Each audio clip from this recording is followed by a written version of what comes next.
Hey, what's going on, everybody? This is Tyrone back with Tech Life.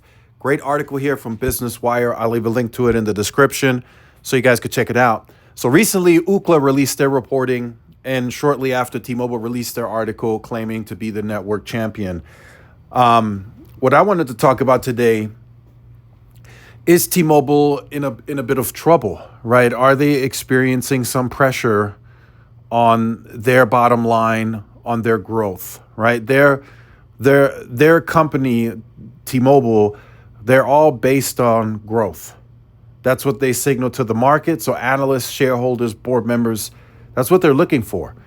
So recently, right, not too long ago, Mike Sievert made the statement that the back end of Q4, right, there's some pressure. And then immediately the market took that as they wouldn't grow as much or wouldn't hit their numbers, and the stock dropped. And then we just have Verizon report a very stellar quarter, and they talked about them getting better in tier 1 markets, and now they're moving through tier 2 and tier 3 markets with the C-band, so they're going to get better there too. So it's putting some pressure on T-Mobile, and we will fully break down T-Mobile's Q4 numbers when they report next Wednesday. But I think that Q4 is going to tell us a lot, T-Mobile's Q4. And this will also, because Verizon just reported, AT&T reports on Monday.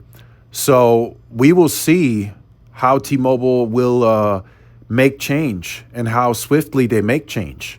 They are all about growing.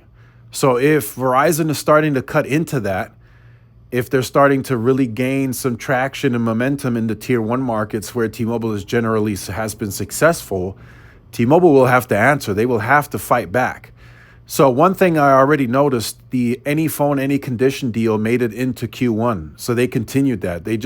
They're offering it on the Go 5G Next only, but it didn't make it into the first quarter. So that's something that T-Mobile promoted as a limited time offer in Q4, and it made it into Q1. So that's one thing. But I think T-Mobile needs to combat this differently, right? What they have been doing, it's clearly not working anymore, right? They've been pushing the whole value into the plans, but look at how Verizon performed in a Q4. And then we will see how AT&T performs on Monday. So they might have to do something completely different. T-Mobile might have to bring back the whole Un-carrier momentum to shift competition, because Verizon and AT&T are priced similar. They have value now baked in, right? If it's the network for you, it might be a perk that you like from Verizon that you can get discounted. With AT&T, it might be the size and scale because of FirstNet. There's a lot of value now in the competitors, and we only have 3.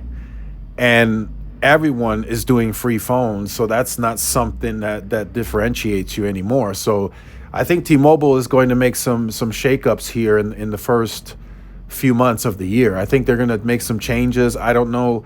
I don't think they introduced new plans because the Go 5G Plus and Next, they're just too new.